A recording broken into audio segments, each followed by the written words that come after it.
The hospital waiting room fell dead silent. Every patient in the room stopped breathing for a moment as they watched a tiny 9-year-old girl with messy black hair walk up to the billionaire in a wheelchair.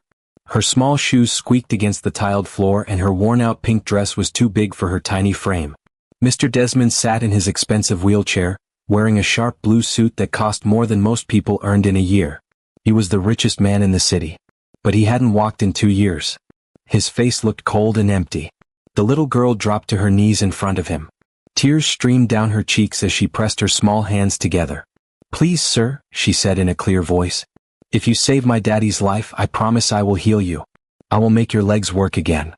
The room erupted. People gasped and laughed. Some shook their heads in pity.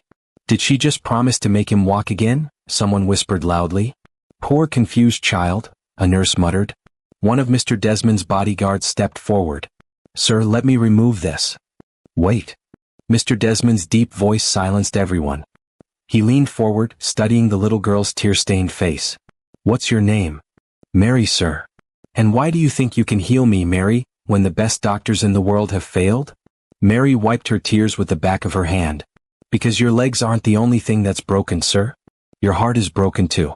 You've forgotten how to hope. And I can help you remember." The room went completely silent. Mr. Desmond stared at her for a long moment. Something flickered in his cold eyes. Something he hadn't felt in years. And that moment was about to change his life completely. Hello everyone, welcome to our story. Please don't forget to like and subscribe and tell us in the comments where you are watching from. Mary and her father John lived in a small apartment on the edge of the city. The apartment wasn't fancy. The paint on the walls was old and cracking. The furniture was worn and mismatched. But it was home and they were happy there. John worked as an accountant at a bank downtown. Every morning he put on his only suit, kissed Mary on the forehead, and took 2 buses to get to work. He worked hard and came home tired, but he always had a smile for his daughter. Mary's mother had died when Mary was just 3 years old. Mary barely remembered her, but John kept a photo of her on the small table by the window. Sometimes Mary would catch her father staring at the photo with sad eyes, but he would always smile when he saw her watching. "Your mother would be so proud of you," he would say, pulling Mary into a hug.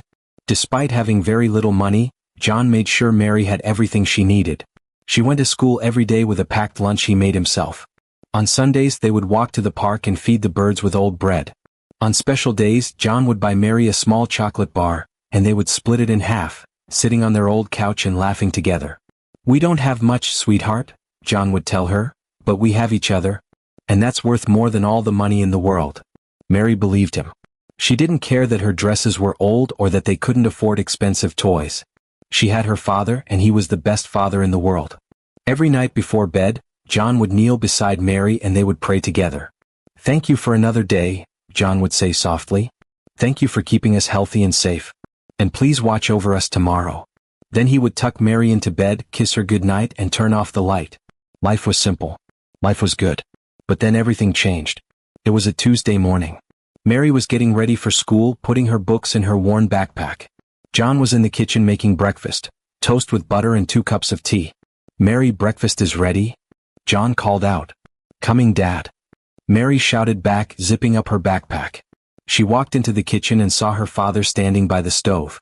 He was smiling, holding 2 plates of toast. Then his smile disappeared.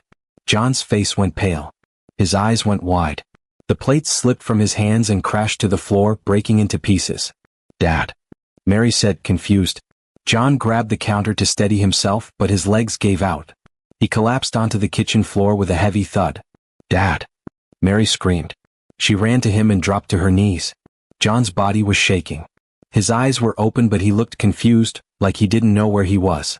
"Dad, what's wrong?" "Dad, please talk to me," Mary cried, shaking his shoulder. John tried to speak but only strange sounds came out of his mouth. Mary's hands were shaking. She didn't know what to do. She was only 9 years old. She had never been so scared in her entire life. "Help!" Mary screamed as loud as she could. "Somebody help us, please." She ran to the apartment door and threw it open, still screaming. "Help! My dad is dying. Somebody help." Their neighbor, Mrs. Thompson, opened her door. She was an old woman with gray hair. When she saw Mary's tear-stained face, she rushed over. "What's wrong, child?" "My dad. He fell. He won't talk." Mary sobbed. Mrs. Thompson ran into their apartment and saw John on the floor. Her face went serious. She pulled out her phone and called for an ambulance. "Hold on, John," Mrs. Thompson said, kneeling beside him. "Help is coming." Mary sat on the floor next to her father, holding his hand. It felt cold. She squeezed it tight. "Please don't leave me, Dad," she whispered. "Please don't leave me." 10 minutes later, the ambulance arrived. 2 paramedics rushed in with a stretcher. They lifted John carefully and carried him out of the apartment. Mary tried to follow, but one of the paramedics stopped her. "You can't ride in the ambulance, sweetheart. It's against the rules." "But that's my dad," Mary cried. Mrs. Thompson put her hand on Mary's shoulder. "Come on, child. I'll drive you to the hospital. We'll follow them." Mary grabbed her father's hand one more time before they put him in the ambulance. "I'll be right behind you, Dad. I promise." The ambulance sped away with its sirens wailing. Mary and Mrs. Thompson got into Mrs. Thompson's old car and followed. Mary pressed her face against the car window, watching the ambulance disappear around corners. Her whole body shook with fear. "Please let him be okay," she whispered. "Please, please, please." The hospital was big and white and smelled like medicine. Mary had never been inside a hospital before. The bright lights hurt her eyes. Doctors and nurses rushed past wearing blue and green clothes. Machines beeped from different rooms. Mrs. Thompson held Mary's hand as they walked through the long hallways, looking for John. "Excuse me," Mrs. Thompson said to a nurse at the front desk. "We're looking for John Parker. He just came in the ambulance." The nurse checked her computer. "He's in the emergency room. The doctors are with him now. You'll need to wait here." She pointed to a row of plastic chairs against the wall. Mary sat down, but she couldn't stay still. Her leg bounced up and down. She bit her fingernails. She kept looking at the doors, hoping to see her father walk through them. 1 hour passed. Then 2. Then 3. Finally, a doctor came through the emergency room doors. He was an older man with gray hair and tired eyes. He looked around the waiting room.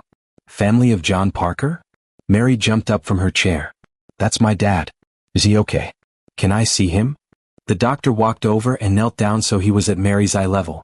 His face was very serious. "Are you John's daughter?" "Yes, sir. My name is Mary. Please, is my dad okay?" The doctor looked at Mrs. Thompson, then back at Mary. He took a deep breath. "Your father is alive, Mary. But he's very, very sick." "What's wrong with him?" Mary asked. Her voice was shaking. "Your father's kidneys have stopped working properly. Kidneys are like filters in your body that clean your blood. When they don't work, bad things build up inside and make you very sick." Mary's eyes filled with tears. "Can you fix him? Can you make him better?" The doctor's face grew even more serious. "Your father needs a big surgery called a kidney transplant. Without it—" He paused, looking uncomfortable. "Without it, he might only have 2 or 3 weeks left." Mary felt like someone had punched her in the stomach. She couldn't breathe. 2 or 3 weeks. No, that can't be right. "I'm so sorry, Mary," the doctor said softly. "Then do the surgery." Mary cried. "Do it right now. Save my dad." The doctor stood up slowly. "Mary, I wish it were that simple. The surgery costs $25,000. Does your family have that kind of money?" $25,000. Mary felt like the floor was falling away beneath her feet. She and her father had saved $2,000. That was all they had in the whole world. We don't have that much," Mary whispered. "But please, sir, please help us. We'll find a way to pay you back. I promise. Just please save my dad." The doctor looked at her with sad eyes. "I'm sorry. The hospital requires the money before we can do the surgery. You have about 3 weeks to find it. After that—" He didn't finish the sentence. He didn't need to. Mrs. Thompson put her arm around Mary's shoulders. "Can she see him?" she asked the doctor. "Yes. He's awake. Room 304, 3rd floor." Mary didn't wait. She ran to the elevator and pressed the button over and over until the doors opened. Mrs. Thompson hurried after her. When they got to room 304, Mary pushed the door open. Her father was lying in a hospital bed. He had tubes in his arms and a machine next to him making beeping sounds. His face was pale and he looked so small under the white sheets. "Dad." Mary ran to his bedside. John turned his head slowly. When he saw Mary, he tried to smile, but it came out weak and tired. "Hey, sweetheart," he whispered. His voice was rough. Mary grabbed his hand and held it tight. "Dad, you're going to be okay. The doctors are going to fix you." John looked at her with sad eyes. He knew the truth. He had heard the doctors talking. "Mary, listen to me," John said weakly. I need you to be strong. No, Dad. Don't talk like that. You're going to be fine. We'll find the money somehow. We'll sell everything we have. We'll ask everyone for help. Mary? No. Mary's voice broke. Tears poured down her face. I can't lose you too, Dad. You're all I have. You're all I have in the whole world. John squeezed her hand as tight as he could, which wasn't very tight at all. You're the strongest, bravest girl I know. Whatever happens, you're going to be okay. We're going to be okay, Mary corrected him, wiping her tears. Both of us. Together. I promise. But even as she said it, she didn't know how she could keep that promise. The next morning, Mary started trying to find the money. She went to their apartment and looked at everything they owned. The old couch. The small television. The kitchen table and chairs. Her father's clothes.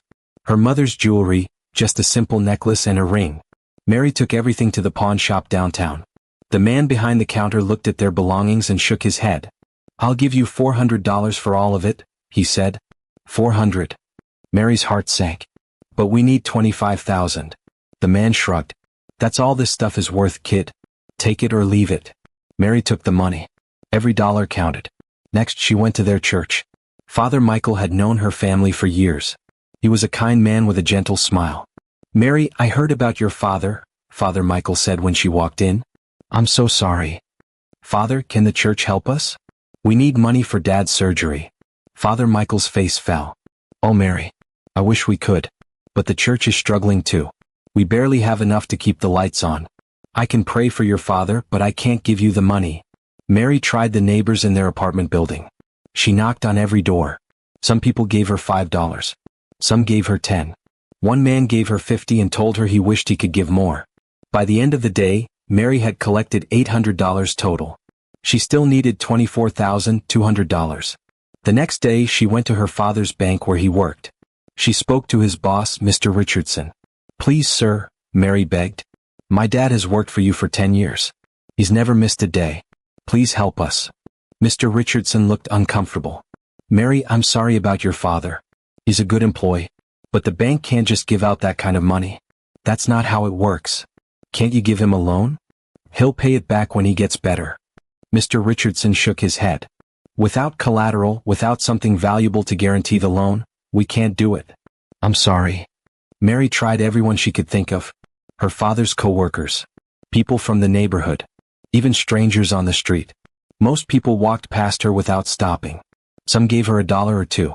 A few told her they would pray for her father. But nobody could give her $25,000. Every night, Mary went to the hospital to sit with her father. John was getting weaker. His skin looked grayer. He slept more and more. Did you have a good day at school? John would ask, trying to smile. Mary had stopped going to school. But she lied to make him feel better. Yes, Dad. It was great. That's my girl, John would whisper before closing his eyes again. Mary would sit in the chair beside his bed, holding his hand, crying silently so he wouldn't hear. 2 weeks passed. Mary had collected $1,300. She was still $23,700 short. Time was running out. It was Mary's 15th day of trying to find money. She sat in the hospital hallway outside her father's room, her head in her hands. She had knocked on every door she could think of. She had begged everyone she knew. Nothing had worked. Mary was about to give up hope when she heard 2 nurses talking nearby. They didn't see her sitting there. Did you hear? Mr. Desmond is coming to the hospital today for his checkup, one nurse said. The billionaire? The one who can't walk, the other nurse asked. Yes, him. So sad. He used to be the richest, most powerful man in the city. Now he just sits in that wheelchair looking miserable. I heard he was in a terrible car accident 2 years ago. His spine was damaged. That's right. They say he's been to every specialist in the world. Doctors from America, London, Japan, everyone. But nobody can fix him. The damage is permanent. How awful. All that money and he can't even walk. I know. What's the point of being rich if you can't enjoy life? The nurses walked away still talking. Mary sat up straight. Her heart started beating faster. A billionaire. Someone with more money than he could ever spend. Someone who came to this very hospital. An idea formed in her mind.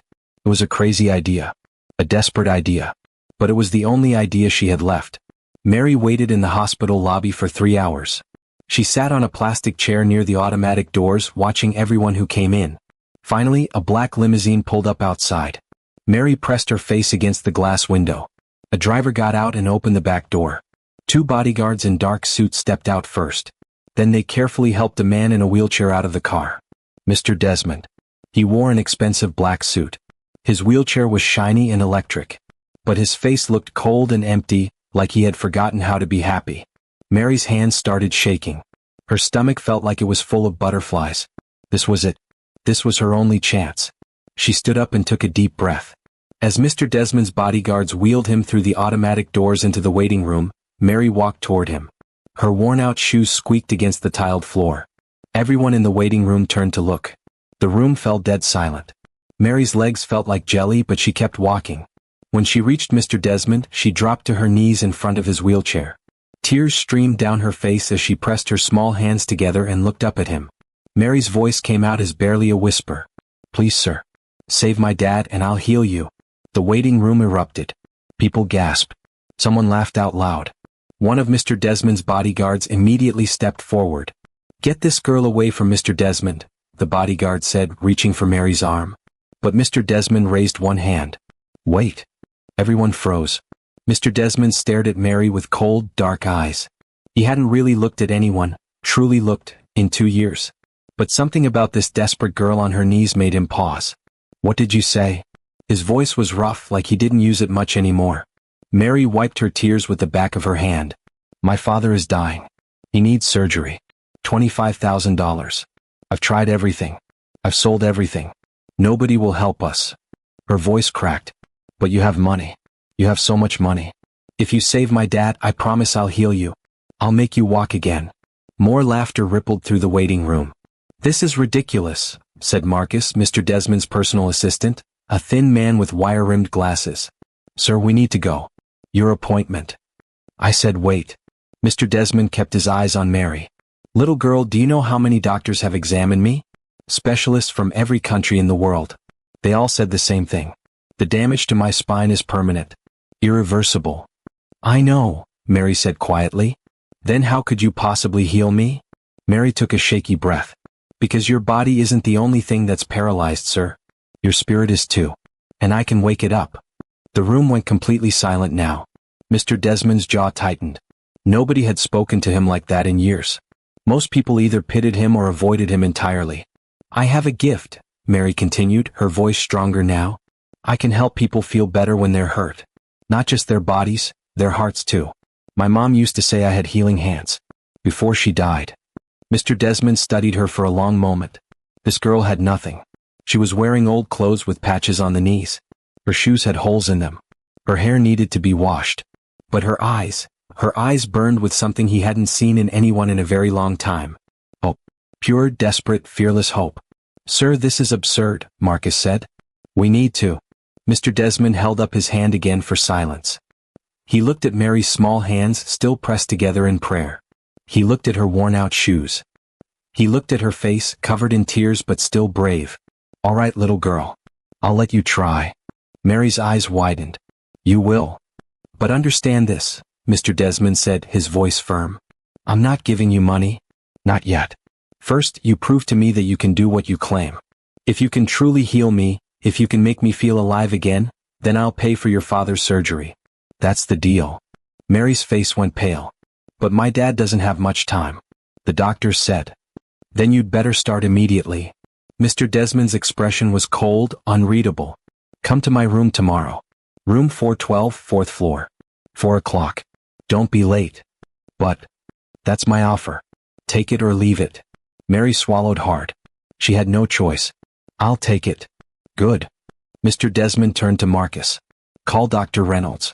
Tell him I want daily updates on John Patterson's condition. I want to know exactly how much time we have." Marcus looked confused but nodded. "Yes, sir." Mr. Desmond wheeled himself toward the examination rooms, his entourage following. He didn't look back at Mary.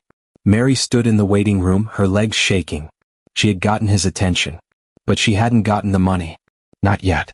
Now she had to prove herself. And she had no idea how. The next day, Mary stood outside room 412 at exactly 4 o'clock. Her hands were trembling. She'd spent all night trying to figure out what to do, how to help this man who seemed so cold and broken. She took a deep breath and knocked. "Come in," Mr. Desmond's voice called. Mary pushed open the door. The room was huge, more like a hotel suite than a hospital room. Mr. Desmond sat in his wheelchair by the window, staring out at the city below. He didn't turn around when she entered. "Close the door," he said. Mary did. "So," Mr. Desmond said, still looking out the window, "the great healer has arrived. Tell me, Mary Patterson, what miracle are you going to perform today?" His voice was cold, almost mocking. But Mary heard something else underneath it. Loneliness. "Can I ask you a question first?" Mary said quietly. "That depends on the question. When was the last time you smiled?" Mr. Desmond's shoulders stiffened. "What kind of question is that?" "An important one." He turned his wheelchair around to face her. His eyes were hard. "I don't smile anymore. There's nothing to smile about." "That's not true," Mary said, walking closer. "There's always something." "Really? Like what?" "The fact that I can't walk? That I can't do any of the things I used to do? That I'm trapped in this chair for the rest of my life." Mary sat down on the floor in front of him, cross-legged, looking up at his face. "Like the sky outside your window. Like the birds singing. Like the fact that you're alive." "Being alive isn't enough," Mr. Desmond said bitterly. "It is if you remember how to live." They sat in silence for a moment. Finally, Mary spoke again. "My mom used to tell me stories before bed every night. Even when she was really sick. Even when it hurt her to talk. She said stories were magic. They could take you anywhere." "I'm not interested in children's stories," Mr. Desmond said. "That's okay. I wasn't going to tell you a children's story." Mary settled herself more comfortably on the floor. "I was going to tell you about the ocean." Mr. Desmond's jaw tightened. "How did you?" "The nurses talk. They said you used to love sailing. That you had a yacht." "I don't want to talk about that." "You don't have to talk. Just listen." Before he could protest, Mary closed her eyes and began. "The ocean is the biggest, bluest thing in the world. It stretches forever and ever all the way to the edge of the sky. And when you're out there, floating on the water, you can't see the land anymore. You can't see buildings or cars or people. Just water and sky and freedom." Mary spoke softly, describing the smell of salt air, the sound of waves against a boat, the feeling of wind in your hair. She'd never been on a boat herself. She'd only seen the ocean once on a school trip years ago, but she remembered every detail. As she talked, Mr. Desmond's face slowly changed. The hardness melted away. His eyes closed. And for just a moment he wasn't in a hospital room in a wheelchair. He was on his yacht again, feeling the deck beneath his feet, the spray of ocean mist on his face. When Mary finished, they sat in silence. Finally, Mr. Desmond opened his eyes. They were wet. "How did you?" He cleared his throat. "How did you know what it felt like?" "I didn't. But you did. I could see it on your face." Mr. Desmond looked at her for a long moment. Then, despite himself, the corner of his mouth lifted. "Just barely. Just for a second. But it was a smile." "Tomorrow," Mary said, standing up. "Same time." Mr. Desmond nodded slowly. Mary walked to the door, then turned back. "Oh, and Mr. Desmond? That smile you just had? That's the beginning." She left before he could respond. Mr. Desmond sat alone in his room, touching his face where the smile had been. He couldn't remember the last time he'd felt that. Mary came back the next day at 4 o'clock. And the day after that. And the day after that. Each morning before school, she would visit her father in his hospital room. John was stable but weak. The doctors had managed to keep the kidney failure from getting worse, but without the surgery he was living on borrowed time. "How much longer does he have?" Mary asked Dr. Reynolds one morning. The doctor's face was grave. "Maybe 2 weeks. 3 at most." "I'm sorry, Mary." 2 weeks. Mary had 2 weeks to heal Mr. Desmond. 2 weeks to soften his heart enough that he would keep his promise. So every afternoon at 4 o'clock she went to room 412. At first Mr. Desmond was cold and distant. He would sit in his wheelchair, arms crossed, watching her with suspicious eyes. But Mary was patient. She told him stories, about her mother, about her father, about the little apartment where they lived. She described her mother's laugh, the way her father sang in the shower, the way they used to dance together in the kitchen. "Your father dances?" Mr. Desmond asked on the 3rd day. "He used to. Before Mom died. He doesn't anymore. He says the music went away with her." Mr. Desmond was quiet for a moment. "I understand that feeling." On the 4th day Mary brought something new. She pulled a small, battered harmonica from her pocket. "This was my mom's," she said. "She taught me how to play. I don't want to hear music, Mr. Desmond said. That's okay. You don't have to listen. Mary played anyway. Soft, simple melodies. Songs her mother had taught her. They weren't perfect. Sometimes she hit wrong notes, but they were filled with something more important than perfection. They were filled with love. Mr. Desmond turned his wheelchair to face the window, but he didn't tell her to stop. On the 5th day, Mary sang instead. Silly songs that her mother used to sing. Songs about rainbows and sunshine and hope. Mr. Desmond actually laughed. It was a small laugh, almost a chuckle, when Mary sang a ridiculous song about a cat who thought he was a dog. But it was real. I'm sorry, Mary said, stopping mid-song. Was that too silly? No, Mr. Desmond said, and his voice was softer than she'd ever heard it. It was nice. Keep going. So she did. On the 6th day, Mary made her boldest move yet. Come with me, she said when she arrived. Where? Outside. To the garden. Mr. Desmond shook his head. I don't go outside anymore. Why not? Because people stare. Because I don't want their pity. Mary walked behind his wheelchair and grabbed the handles. Then don't look at them. Look at the sky instead. Mary? But she was already pushing him toward the door. Mr. Desmond could have stopped her. His wheelchair had controls and he was much stronger than her, but he didn't. Marcus appeared in the hallway looking alarmed. Sir, where are you? It's fine, Marcus, Mr. Desmond said quietly.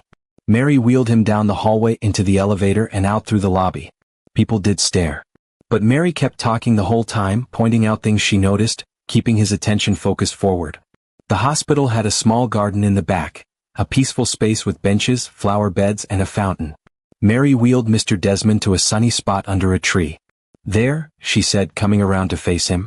Doesn't that feel good? Mr. Desmond closed his eyes and tilted his face toward the sun. The warmth on his skin. The breeze in the air. The sound of birds chirping. He had forgotten what this felt like. Yes, he admitted, his voice barely above a whisper. It does. Mary sat on the bench beside him. My mom used to say that sunshine was God's way of giving us a hug. They sat in comfortable silence for a while. Mr. Desmond breathed deeply, feeling the air fill his lungs, feeling the sun warm his face. Then Mary pulled a small bag of breadcrumbs from her pocket. She'd saved them from her lunch. Want to feed the birds? I'm in a wheelchair, Mary. I can't chase birds around. You don't have to chase them. Just hold out your hand. She poured some breadcrumbs into his palm. At first nothing happened. Then a small sparrow hopped closer. Then another. Within minutes, several birds were pecking gently at the crumbs in Mr. Desmond's hand. He stared at them, amazed. These tiny, fearless creatures who didn't care about his wheelchair or his money or his past. They just wanted breadcrumbs. And they trusted him. They're not afraid of you, Mary said softly. They're just birds. No. They know you're safe. They can feel it. Mr. Desmond watched the birds, feeling something crack open inside his chest. Something that had been frozen for 2 years. When the breadcrumbs were gone, the birds flew away. But Mr. Desmond kept staring at his empty hand at the place where they had been. Tomorrow, Mary said, we'll bring more. From that day on, Mary and Mr. Desmond went to the garden every afternoon when the weather was nice. They fed the birds. They sat in the sun. They talked about everything and nothing. Mr. Desmond told her about his childhood, about building his business from nothing, about the early days when he had no money but plenty of dreams. What changed? Mary asked one afternoon. I got successful. I got rich. And somewhere along the way I forgot why I started. What was the reason?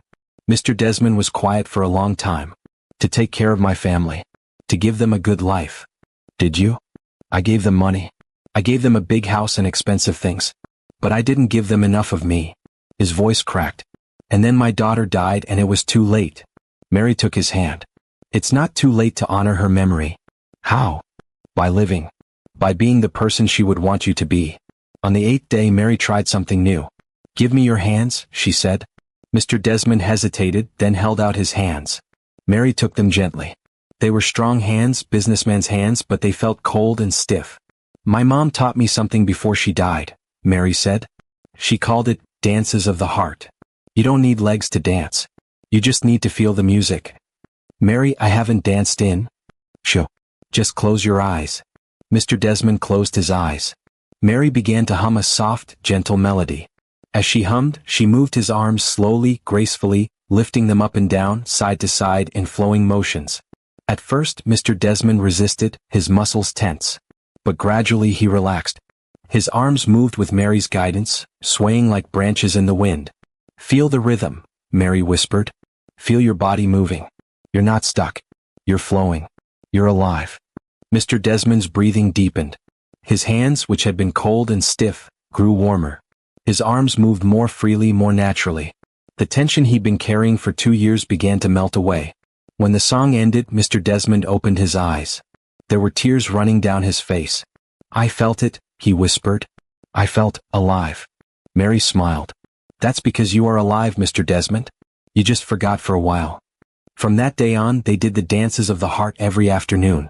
Mr. Desmond's movements became smoother, more confident. His face, which had been hard and cold for so long, began to soften. He started smiling more. He started laughing at Mary's jokes. He even started looking forward to 4 o'clock, to the moment when the little girl would knock on his door and remind him what it felt like to be human. One afternoon, Marcus came into the room and stopped in his tracks. Mr. Desmond was laughing, truly laughing, at something Mary had said. Marcus had never seen him laugh like that. Not since the accident. "Sir," Marcus said carefully, "you seem different." Mr. Desmond looked at Mary, then back at Marcus. "Maybe I am." But as the days passed, Mary's worry grew. She would visit her father every morning and see him getting weaker. The doctors were doing everything they could, but without the surgery, John was slowly dying. "How's your father?" Mr. Desmond asked one afternoon in the garden. Mary tried to smile, but her lips trembled. He's hanging on." Mr. Desmond saw the fear in her eyes. For the first time in 2 weeks, he felt guilty. This little girl was healing him, actually healing him, not his body but his spirit, and her father was dying while she spent her afternoons with a bitter old man. "Mary," he started to say. But before he could finish, Marcus came running into the garden, his face pale. "Sir, I'm sorry to interrupt, but there's an emergency call. It's the hospital. It's about John Patterson." Mary's face went white. She jumped up from the bench. What happened?" Marcus looked uncomfortable. "He's collapsed. They're taking him to emergency surgery right now." Mary's legs nearly gave out. Mr. Desmond grabbed her arm to steady her. "No," Mary whispered. No, not yet. It's too soon. The doctor said we had more time." She turned to Mr. Desmond, tears streaming down her face. Please, you have to help him. You have to save him now." Mr. Desmond's chest tightened. The desperation in her eyes was unbearable. "Mary, please." She fell to her knees in front of his wheelchair, just like she had that first day in the waiting room. "I've kept my promise. I've been healing you. You smile now. You laugh. You feel alive. You said so yourself. Please keep your promise. Save my dad." Marcus stepped forward, his voice cold and professional. "Sir, we need to discuss this rationally." "There's nothing to discuss." Mary sobbed. "My dad is dying. Right now. If he doesn't get the surgery, he'll die." 2 other aides appeared, Stephen and Richard, men who had been with Mr. Desmond for years. They looked uncomfortable. "Sir," Stephen said carefully, "perhaps we should go inside, Anne." "My dad doesn't have time to go inside." Mary screamed. "He's dying. Don't you understand? He's dying." Mr. Desmond stared at her. This little girl who had spent 2 weeks bringing him back to life. This little girl who had asked for nothing, who had given everything. And her father was dying. But Marcus stepped closer, his voice urgent. "Sir, you need to think about this carefully. You made an agreement that you would pay after she healed you. Has she healed you? Can you walk?" Mary's face crumpled. "That's what I thought," Marcus continued. "She hasn't fulfilled her end of the bargain. You have no obligation." "She has." Mr. Desmond's voice cracked like a whip. "She's healed more of me than any doctor ever could." Marcus blinked. "Sir? For 2 years I've been dead inside. I didn't care about anything. I didn't feel anything. I was just existing." Mr. Desmond looked at Mary. "And then this little girl came into my life and reminded me what it means to be alive." "But sir, you still can't walk." The agreement was that she would heal me. And she has. She's healed my spirit. She's healed my heart. She's given me back something I thought I'd lost forever." Mr. Desmond's voice grew stronger. "She's given me hope." Marcus opened his mouth to argue, but Mr. Desmond held up his hand. "I know what you're going to say, Marcus. That this is a bad business decision. That I'm being emotional. That I'm letting a child manipulate me." Mr. Desmond's eyes were hard now. "And maybe you're right. But I'm done making decisions based only on business. I'm done calculating everything. He pulled out his phone with shaking hands. Sir, Marcus tried again. But Mr. Desmond was already dialing. Dr. Reynolds? This is Jonathan Desmond. There's a man in emergency surgery right now. John Patterson. I want you to do everything, and I mean everything, to save his life. Use the best surgeons. The best equipment. Whatever it costs, I'll pay for it. Do you understand? Mary let out a sob of relief. Yes, everything, Mr. Desmond continued. I don't care about the cost. Just save him. He hung up and looked at Marcus. Transfer $50,000 to the hospital immediately. Marcus's face went pale. 50,000? Sir, the surgery only costs. I said 50,000. 25 for the surgery. 25 for his recovery and rehabilitation. And Marcus. Yes, sir? If you question my decision one more time, you're fired. Marcus fell silent. Mr. Desmond turned to Mary. She was still on her knees, crying so hard her whole body shook. He wheeled himself closer and gently touched her shoulder. Your father is going to live, Mary. I promise you that. Mary threw her arms around him, sobbing into his chest. Thank you. Thank you. Thank you. Mr. Desmond held her, his own eyes wet with tears. As he held this brave little girl, he remembered holding Emma the same way. He remembered her small body in his arms, her trust in him. He had failed Emma. But he wouldn't fail Mary. Go, he said gently. Be with your father. Mary pulled back, wiped her tears, and nodded. She started to run toward the hospital, then turned back. Mr. Desmond? Yes. You're a good man. You just forgot for a while. But I knew. I always knew. Then she was gone, running as fast as her legs could carry her. Mr. Desmond sat in the garden, surrounded by his aides, feeling something he hadn't felt in 2 years. He felt like himself again. Marcus stood stiffly nearby. Sir, I apologize if I overstepped. You were doing your job, Marcus. Protecting my interests. Mr. Desmond looked up at him. But my interests have changed. Starting today, we're going to do things differently. Differently how, sir? We're going to remember that money is just money. But people are everything. Inside the hospital, Mary ran to the surgical wing. A nurse stopped her outside the operating room. Your father is in surgery. It could be several hours. But he's going to be okay? Mr. Desmond paid for everything, right? The nurse smiled gently. Dr. Reynolds is the best surgeon we have. Your father is in good hands. Mary collapsed into a chair in the waiting room, her whole body trembling with exhaustion and relief. Her father was going to live. Mr. Desmond had kept his promise. And somehow, impossibly, she had kept hers too. Because the man she had met 2 weeks ago, cold, bitter, dead inside, was gone. In his place was someone who smiled. Someone who laughed. Someone who cared. Someone who was truly alive. Meanwhile, Mary sat in the waiting room the entire time, rocking back and forth, praying under her breath. Mr. Desmond had called twice to check on her, sending Marcus to bring her food that she didn't eat. Finally, Dr. Reynolds emerged from the operating room. He was still wearing his surgical scrubs, and he looked exhausted but relieved. Mary? She jumped to her feet. Is he okay? Is my dad okay? Dr. Reynolds smiled. The surgery was successful. Your father is stable. He's going to make a full recovery. Mary's legs gave out. She collapsed back into the chair, sobbing with relief. Thank you, she whispered. Thank you so much. Dr. Reynolds sat down beside her. He'll be unconscious for several hours. But you can see him once he's moved to recovery. Mary nodded, wiping her tears with the back of her hand. As Dr. Reynolds walked away, Mary closed her eyes and whispered, Thank you, God. Thank you, Mr. Desmond. Thank you. She sat there for another hour, waiting. And then a nurse came to tell her that her father had been moved to a room. Mary ran down the hallway and burst through the door. John lay in the hospital bed, pale and weak, but breathing steadily. Tubes and monitors surrounded him, but he was alive. Mary climbed into the chair beside his bed and took his hand. You're okay, Dad, she whispered. You're going to be okay. She stayed there all night, refusing to leave, refusing to sleep. The next morning, Mary was still in the chair when she heard a commotion in the hallway. Voices. Excited voices. Did you see? I can't believe it. It's impossible. Mary stood up and peeked out the door. Nurses and doctors were gathered around someone down the hall. Someone in a wheelchair. Mr. Desmond. Mary's heart skipped. She left her father's room and walked toward the crowd. Dr. Chin, Mr. Desmond's neurologist, was examining his legs with a look of complete shock on his face. "Move your toes again," Dr. Chin said. Mary pushed through the crowd and saw it. Mr. Desmond's toes. They were moving. Not much. Just slight twitches. But they were moving. "How is this possible?" Dr. Chin breathed. "The damage to your spine was permanent. Complete. We did every test. There was no nerve function below the waist."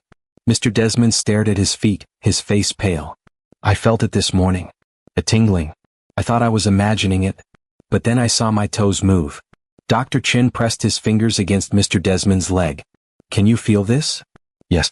Faintly, but yes. The doctor moved his hand lower. "And this?" "Yes." Dr. Chin stood up, shaking his head in disbelief. This is medically impossible. Your nerves are regenerating. But that doesn't happen with this type of injury. It just doesn't." Marcus stood nearby, his face white as a sheet. "Are you saying he might walk again?" "I'm saying I don't know what I'm saying," Dr. Chin admitted. "We need to run more tests. MRI, nerve conduction studies, everything. But Mr. Desmond, your nerves are showing signs of life. That shouldn't be possible, but it's happening." The crowd murmured with amazement. Mr. Desmond looked up and saw Mary standing at the edge of the crowd. Their eyes met. He knew. He knew exactly when it had started. It was yesterday in the garden, when he had made the decision to save John. When he had chosen love over money. When he had remembered what it meant to be truly alive. That's when he had felt the first flicker. So faint he'd thought he imagined it. But it was real. "Mary," Mr. Desmond said quietly. She walked forward, her eyes wide. "Come here." Mary approached the wheelchair.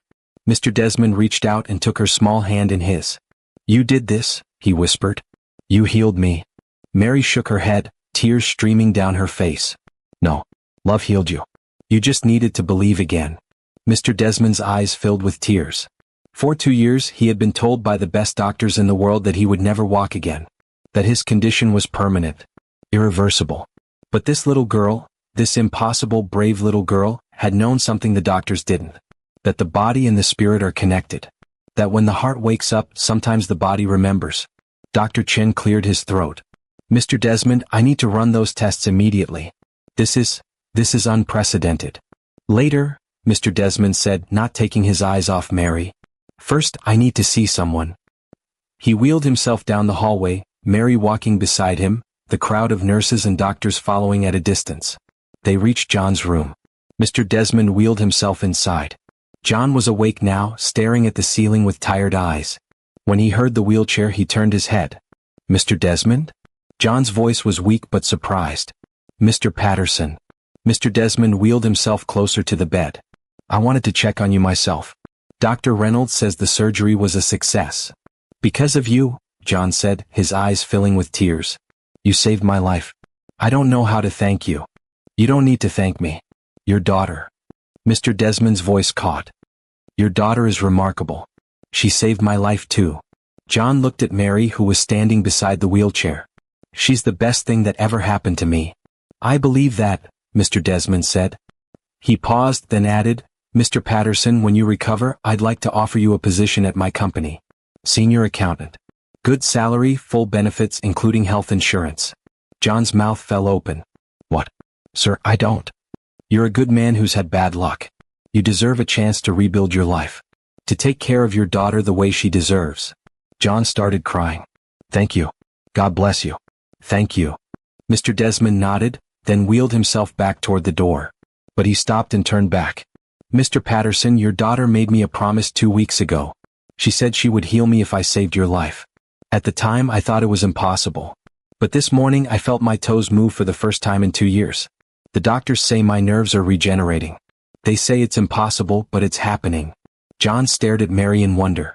"Your daughter didn't just heal my body," Mr. Desmond continued, his voice thick with emotion. "She healed my soul. She reminded me what it means to be human. She gave me back something I thought I'd lost forever, hope." Mary walked over to her father's bed and took his hand. John pulled her close and kissed her forehead. "That's my girl," he whispered. Over the next few days, the hospital buzzed with the story. The paralyzed billionaire whose nerves were mysteriously regenerating. The little girl who had promised to heal him. The impossible becoming possible. Dr. Chin ran every test imaginable. MRI scans showed that Mr. Desmond's spinal cord, which had shown complete damage before, was now showing signs of neural regeneration. Nerve conduction studies revealed electrical activity where there should have been none. "I've been a neurologist for 30 years, Dr. Chin told Marcus in the hallway. "I've never seen anything like this. It defies everything we know about spinal cord injuries." "Can you explain it?" Marcus asked. Dr. Chin shook his head. "Medically? No. The damage was too severe. Regeneration of this scale shouldn't be possible." "Then how?" Dr. Chin glanced toward Mr. Desmond's room, where Mary was visiting. "I don't know. But that little girl said something to me yesterday. She said that the body can heal when the spirit does. I laughed at her. But now..." He trailed off. "Now I'm not laughing." Marcus stood silently, his face troubled. He had argued against helping Mary. He had called her manipulative. He had tried to stop Mr. Desmond from paying for the surgery. And he had been wrong. Completely, utterly wrong. The next day Marcus went to Mr. Desmond's room. Mr. Desmond was practicing moving his feet, his face intense with concentration. "Sir," Marcus said quietly, "I owe you an apology." Mr. Desmond looked up. "For what?" "For doubting you. For trying to stop you from helping Mary and her father. I was wrong." Mr. Desmond studied his assistant for a long moment. "You were protecting my interests. That's your job. But I forgot that your interests aren't just financial. You're a human being, not a corporation." Marcus's voice cracked. "I'm sorry, sir. I should have trusted your judgment." Mr. Desmond nodded slowly. "We both learned something, Marcus. I learned that money means nothing if you don't use it for good. And you learned, well, that sometimes the impossible is possible after all." Marcus managed a small smile. "Yes, sir." 2 weeks later, John was discharged from the hospital. He was weak and needed physical therapy, but he was alive and recovering. Mr. Desmond sent a car to take John and Mary home to their small apartment. But when they arrived, they found something unexpected. The apartment had been cleaned and repainted. New furniture had been delivered, a comfortable couch, a proper bed for Mary, a kitchen table and chairs. The refrigerator was stocked with food. Mary walked through the apartment, touching everything, her eyes wide with wonder. "Who did this?" John asked the driver. "Mr. Desmond arranged it, sir. He said you deserve to come home to a fresh start." John sat down on the new couch and put his head in his hands, overwhelmed. Mary climbed onto the couch beside him and hugged him tight. "It's going to be okay now, Dad. Everything's going to be okay." And for the first time in months, John believed it. In the hospital, Mr. Desmond continued his recovery.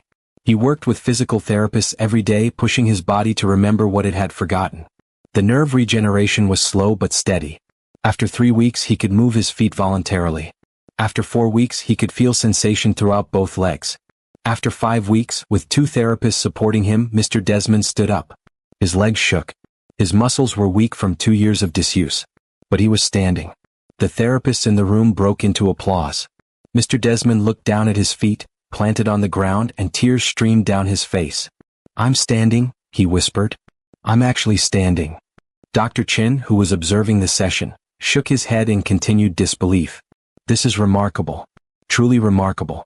You'll need months of physical therapy to build up strength, but Mr. Desmond, you're going to walk again." That evening, Mr. Desmond called Mary. She and her father were eating dinner at their kitchen table, spaghetti that John had cooked, his first meal since coming home. "Hello," Mary answered. "Mary, it's Mr. Desmond. I wanted you to know, I stood up today." Mary dropped her fork. "You stood up? You really stood up?" "Yes. With help, but I did it." Mary started crying. John took the phone, concerned. "Mr. Desmond? Is everything all right?" "Everything is perfect, Mr. Patterson. I just wanted to tell you and Mary that the doctors say I'm going to walk again. It will take time, but it's going to happen." John's eyes filled with tears. "That's wonderful, sir. That's a miracle." "Yes," Mr. Desmond said quietly. "It is."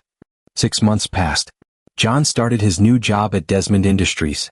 At first, he worried that people would resent him, that they would think he only got the position because of Mary. But John was a skilled accountant, and he proved his worth quickly. Mr. Richardson, his old boss from the bank, heard about John's new position and called to congratulate him. But there was envy in his voice. "You got lucky, John." "No," John said quietly. "I got blessed. There's a difference." Mary went back to school. At first, the other kids asked her questions about the billionaire and the miracle healing. But eventually life returned to normal. Except it wasn't normal. It was better. John and Mary had a nice apartment now. They had enough food. They didn't have to worry about money for the first time in years. And John smiled again. He sang in the shower again. Sometimes, in the evenings, he would dance with Mary in the kitchen, just like he used to do with her mother. The music had come back. Meanwhile, Mr. Desmond continued his physical therapy. It was grueling work. His muscles had to relearn everything. But he was determined. 3 months after standing for the first time, he took his first steps. Just 3 steps with a therapist on each side, but they were real steps.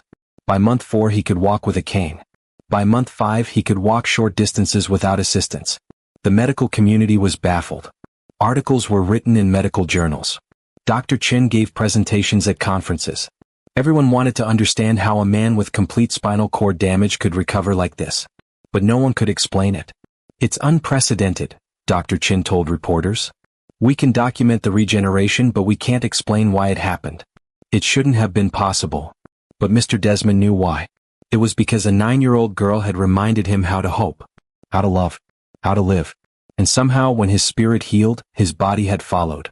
6 months after that first day in the hospital waiting room, Desmond Industries held its annual company gathering. The event was held in a grand ballroom downtown. Hundreds of employees attended, along with business partners, investors, and community leaders. Mary and John sat in the front row. Mary wore a new dress that Mr. Desmond had sent her, simple but beautiful. John wore a suit, his first nice suit in years. Marcus stood at the podium, giving the opening remarks. Ladies and gentlemen, thank you for coming tonight. This past year has been remarkable for our company. But more importantly, it's been remarkable for the man who leads it. The lights dimmed. A spotlight focused on the side of the stage. It's my honor to introduce a man who has shown us all what resilience looks like. A man who refused to give up even when every doctor told him to. A man who found hope in the most unexpected place. The crowd applauded politely, expecting to see Mr. Desmond wheeled onto the stage in his wheelchair, as he had been at last year's gathering. But that's not what happened. The curtain at the side of the stage pulled back. And Mr. Desmond walked out. No wheelchair. No cane. Just walking one steady step at a time across the stage. The ballroom erupted. People jumped to their feet, applauding, gasping, some crying. Mr. Desmond walked, truly walked, to the center of the stage and stood at the podium. The applause went on for a full minute. In the front row, Mary was crying. John had his arm around her, tears streaming down his own face. Finally, Mr. Desmond raised his hand for quiet. Thank you, he said, his voice strong and clear. I know many of you didn't think you'd see me walk again. To be honest, neither did I. He paused, looking out at the crowd. 2 years ago, I had an accident that left me paralyzed. The doctors told me the damage was permanent. They told me to accept my new reality. And I did. I accepted that I would never walk again. But more than that, I accepted that I would never truly live again. The room was completely silent now. I became bitter. Angry. I pushed people away. I stopped caring about anything except my own pain. Mr. Desmond's voice grew thick with emotion. And then, 6 months ago, a 9-year-old girl knelt in front of my wheelchair and made me an impossible promise. She said if I saved her father's life, she would heal me. He looked directly at Mary. Everyone laughed. My staff thought it was ridiculous. I thought it was ridiculous. But this little girl, this brave, impossible little girl, she kept her promise. Mr. Desmond stepped out from behind the podium and walked to the front of the stage. She didn't heal me with medicine or surgery. She healed me by reminding me what it means to be human. She taught me that healing doesn't start in the body, it starts in the spirit. She showed me that hope is more powerful than any doctor's diagnosis. And she gave me something I thought I'd lost forever, a reason to live. His voice broke. The doctors still can't explain how my nerves regenerated. They call it a medical miracle. But I know the truth. It wasn't a miracle of science. It was a miracle of love. Mr. Desmond turned to Mary and held out his hand. Mary, would you come up here, please? Mary hesitated, then John gently nudged her forward. She walked up the steps to the stage and Mr. Desmond took her hand. Ladies and gentlemen, this is Mary Patterson. 6 months ago she had nothing. Her father was dying. She had sold everything they owned. She had begged everyone she knew for help. And when no one else would listen, she came to me, a stranger, a bitter man in a wheelchair, and she offered me everything she had. He looked down at Mary. She offered me hope. The crowd was silent, many wiping tears from their eyes. Mary's father, John Patterson, now works for this company. But I want to announce tonight that I'm doing more. I'm establishing the Emma Patterson Foundation, named after my daughter and Mary's mother, to help families facing medical crises. No family should have to choose between their loved one's life and financial ruin. The applause was thunderous. Mr. Desmond waited for quiet, then continued. They laughed when Mary made her promise. They said it was impossible. They said she was just a desperate child making wild claims. He paused, looking out at the crowd. But in the end, the girl who had nothing gave the man who had everything the one thing money could never buy: faith, family, and a second chance at life. Mr. Desmond turned to Mary. Thank you, Mary. Thank you for saving me. Mary smiled up at him, tears streaming down her face. Thank you for believing in me. Mr. Desmond pulled her into a hug, and the ballroom erupted in applause once more. People were standing, cheering, crying. In the front row, John stood with his hands clasped over his heart, overcome with emotion. His daughter, his brave, beautiful daughter, had done the impossible. She had healed a broken man. She had saved her father's life. And in the process, she had reminded everyone watching that miracles still exist. They just sometimes come in unexpected packages, like a 9-year-old girl with worn-out shoes and an unbreakable spirit. As the applause continued, Mr. Desmond and Mary walked hand in hand across the stage, the billionaire who had learned to live again and the little girl who had taught him how. Behind them, the spotlight caught Marcus, standing in the wings with tears streaming down his face. He had been wrong to doubt. They all had. Because sometimes, the most impossible promises are the ones that change everything. And sometimes healing doesn't mean fixing what's broken. Sometimes, it just means remembering how to hope again. I hope you enjoyed watching it as much as I enjoyed creating it. Like, share, and comment on the lessons you've learned. Let me know where you're watching from in the comments below. See you in my next video.